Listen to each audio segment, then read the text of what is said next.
Hello, LEGO fans and normal people. It's me, LEGO Master Caden. That's not hooked up to anything. I'm back at it again with another video. Today is Darth Vader's castle. This is not the castle. This is just a sneak peek. The actual castle's over here, but I don't want to show it yet because I'm going to get into the time lapse and then you're going to see it. Also, this is a face reveal, but that's not very important. So I think we should just get right into it. It's been a while, but let's just get right into it.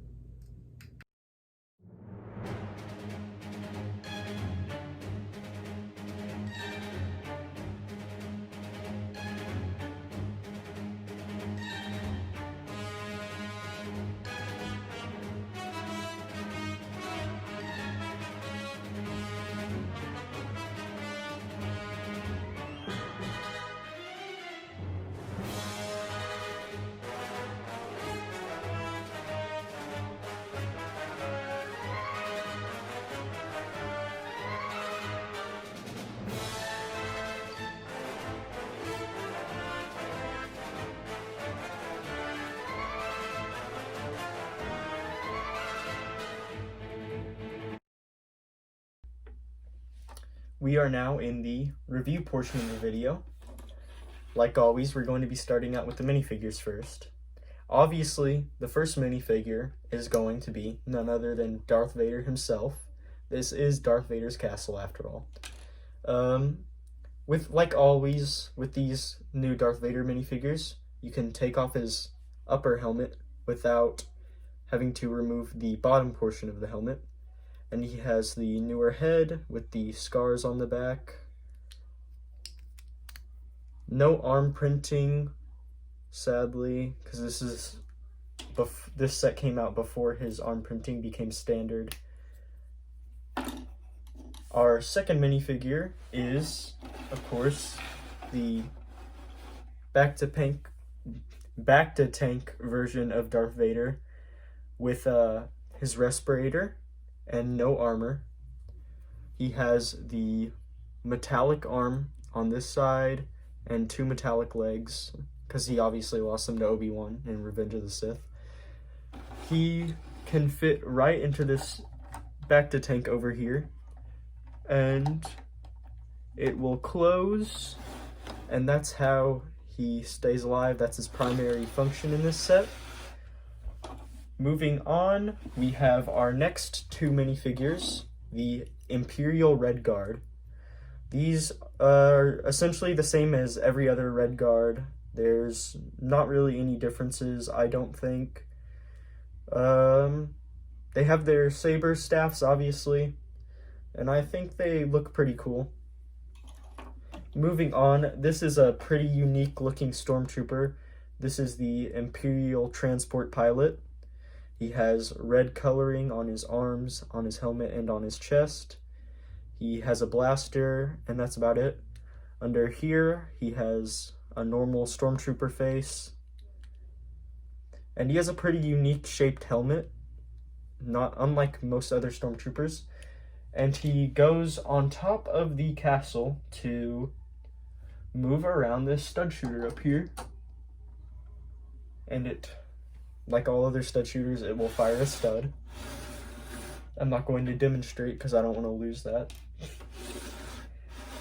I don't know if this counts as a minifigure, but we have a mouse droid right here on the lower basement levels of the castle.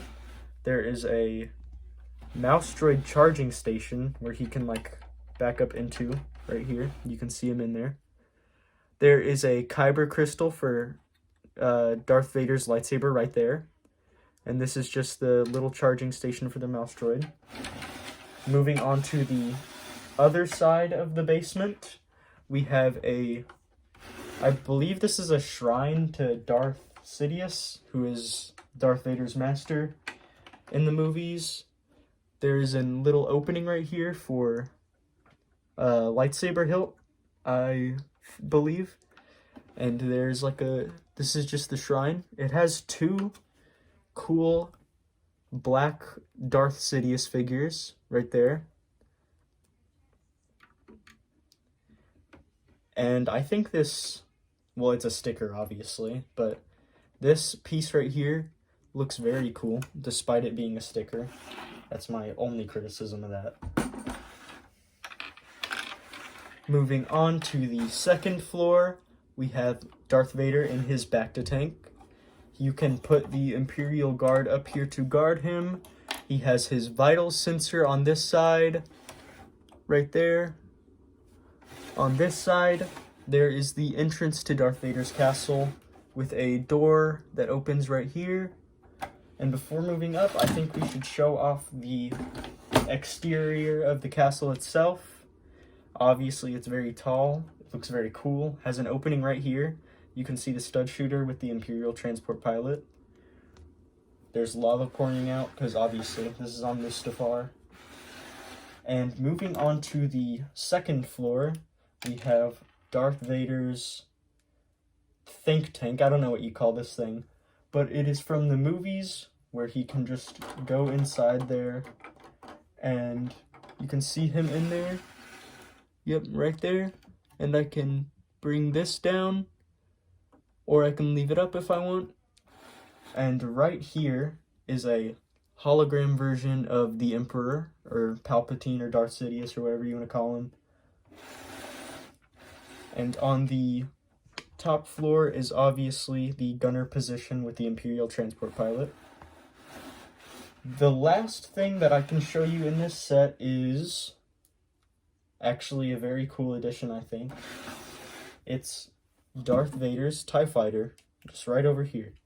Obviously, Darth Vader can fit inside it.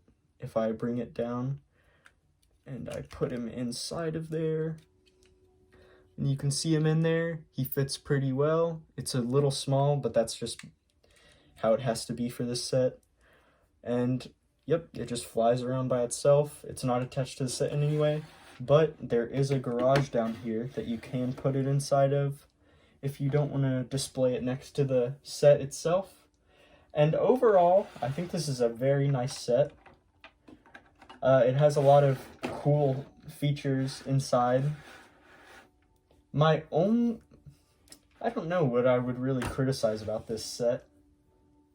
I think this is about as good as you can really get for Darth Vader's castle. My only criticism, I think, is that I wish it was easier to move around, probably. It's not very maneuverable. It's a very hard set to, like, move around because it's got so many different moving parts.